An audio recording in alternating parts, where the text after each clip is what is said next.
कहा था ना, इनके अस्त्र इनके चरण ही हैं। जहाँ भय लगा वहाँ भाग खड़े होंगे। पहले हमें इन्हें रोकना होगा,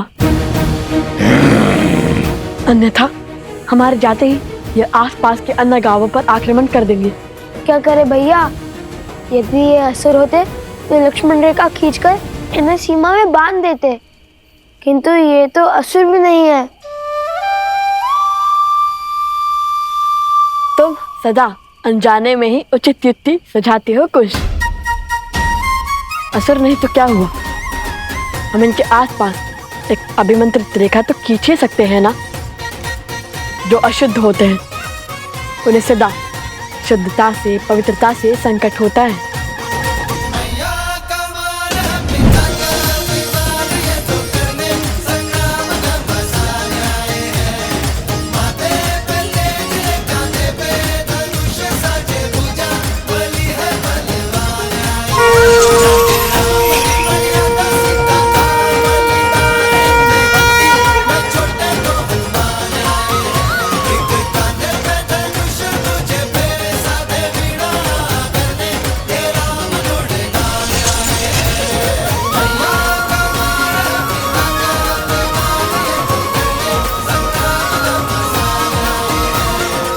ये इस अभिमंत्रित रेखा को पार नहीं कर पाएंगे कुश।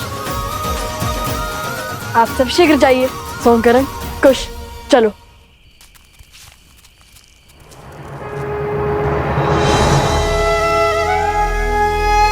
हे माता तमसा,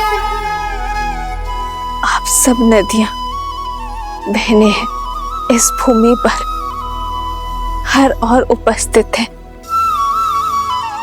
मेरी आपसे विनती है माता, मेरे पुत्रों का मार्गदर्शन करने में, रक्षण करने में उनका सहायक बनिए। उनके प्रभु पर उनकी अटूट श्रद्धा को बनाए रखने में सहायता कीजिए माता।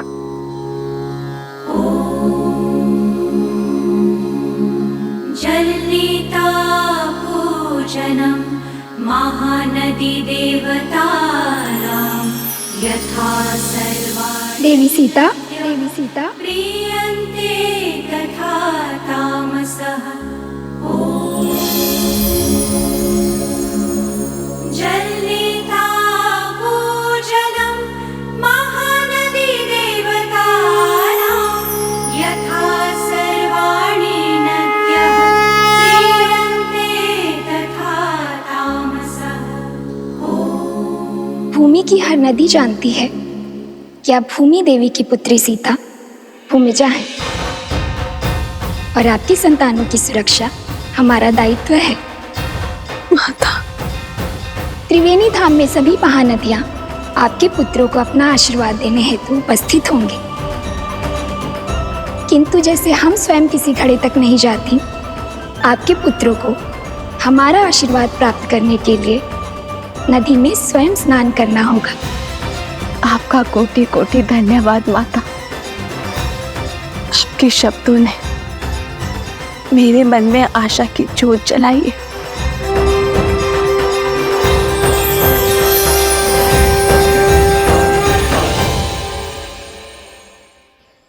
अतिशीघ्र चलो, यह अश्व तो पर्वत की ओर जा रहा है। यहां हम अश्व की क्या स्वयं की भी रक्षा नहीं कर पाएंगे। चलो शीघ्र चलो।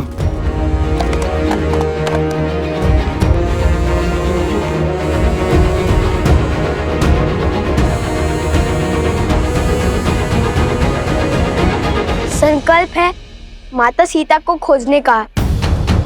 महत्वाकांक्षा है यज्ञ के अश्वों को बांधने की।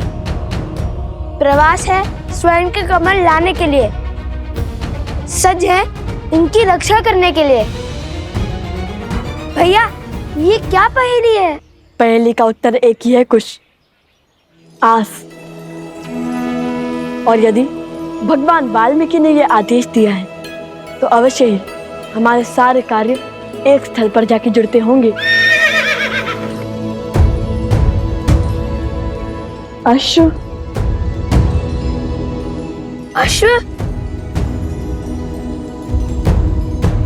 इसके ऊपर तो छत्र है, कहीं ये अश्वमेध का अश्व है।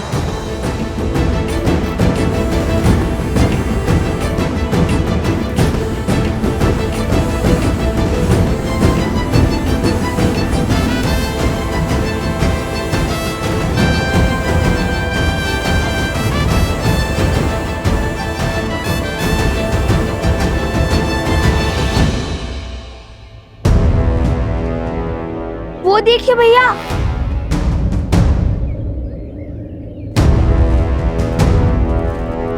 राक्षस लगते हैं, अश्व के लिए आए हैं। चलाइए तीर और कर दीजिए इन्हें परास्त।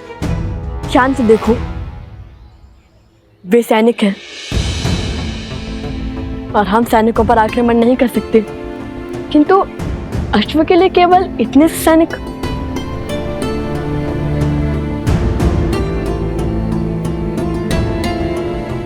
अवश्य ही सेना की बड़ी टुकड़ी पीछे होगी, हमें उनका सामना भी करना होगा।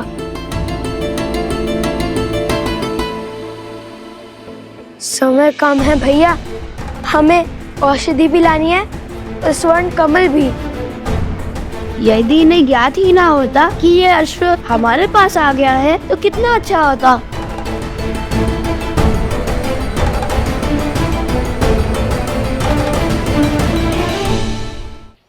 कुश, सोम, आसपास के गांव से एक अश्व लाओ। हम उस अश्व को इससे बदल देंगे और जब तक वो हमारे ये भेंट जानेंगे तब तक यज्ञ का अश्व हम ले जाएंगे। उचित है, आप यही अश्व पर दृष्टि रखिए, हम जाकर अभी अश्व को लाते हैं। मुझे तो अश्व से बात करना भी आता है, वो मेरी बात यूं मान जाएगा। अश्व मिल गया, अब चलकर श्री राम से प्रश्न करेंगे। लक्ष्मण, संसार को कालांतर तक गौ पूजा स्मरण रखनी चाहिए। वेदों में भी गौ सेवा को सबसे पवित्र माना गया है। गौ के चरणों में तो देवता भी निवास करते हैं। और जिस प्रेम से गौ अपने शिशु का पालन करती है, उसी प्रेम से संसार को भी पालती है। गौ केवल एक पशु नहीं, वो हमारे लिए माता समान है, जो निस्वार्थ अपने दूध से संसार का पोषण करती है। जिस स्थान पर गौ का सम्मान होता है, वो स्थान कभी निर्धन या भूखा नहीं रहता। इसलिए गौ के लिए प्रेम और सेवा केवल हमारा कर्तव्य ही नहीं, हमारे जीवन का आधार भी है। श्री राम श्री राम श्री राम।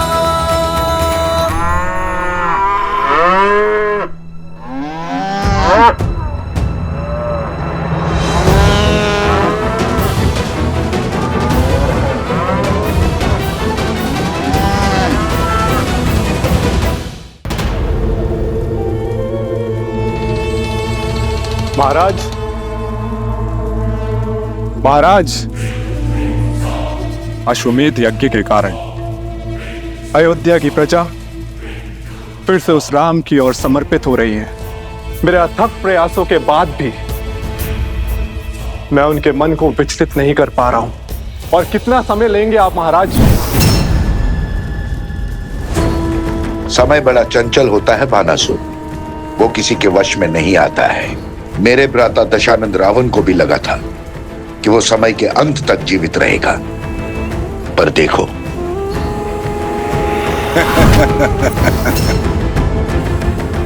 मैं उन बालकों के मन में एक बीज बो चुका हूं, एक सोच कि संसार में ऐसे भी पिता है जो अपने बालकों की सहायता के लिए कभी नहीं आए।